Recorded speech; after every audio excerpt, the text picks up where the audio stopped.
नमस्कार, मी प्रणिता बोरसे. आपण पाहत आहात TV9 मराठी आणि सुरुवातीला एक महत्त्वाची बातमी. संविधान बदललं जाणार नाही हे लोकांना पटवून देताना नाकी नऊ आले. अब की बार 400 पारच्या नाऱ्यावर बोलताना भुजबळांनी हे वक्तव्य केलंय.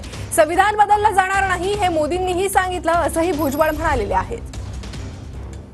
वो जरा 400 पार असं बोलून त्या दलित समाजांच्या मनामध्ये एवढं ते बिंबलं की 400 पार म्हणजे संविधान बदलणार. ते काढता नाकी नऊ आले. मोदी साहेब स्वतः एका चॅनलवर 15-20 मिनिटं सांगत होते की असं होणार नाही, संविधान बदलणार नाही, संविधान वर्ष आम्ही साजरं करणार आहोत वगैरे वगैरे. परंतु डोक्यामध्ये ही गोष्ट जेवढी खोलवर गेली होती त्याचा परिणाम जो आहे हा आपल्याला राज्यातील या मागच्या निवडणुकीमध्ये लक्षात आला.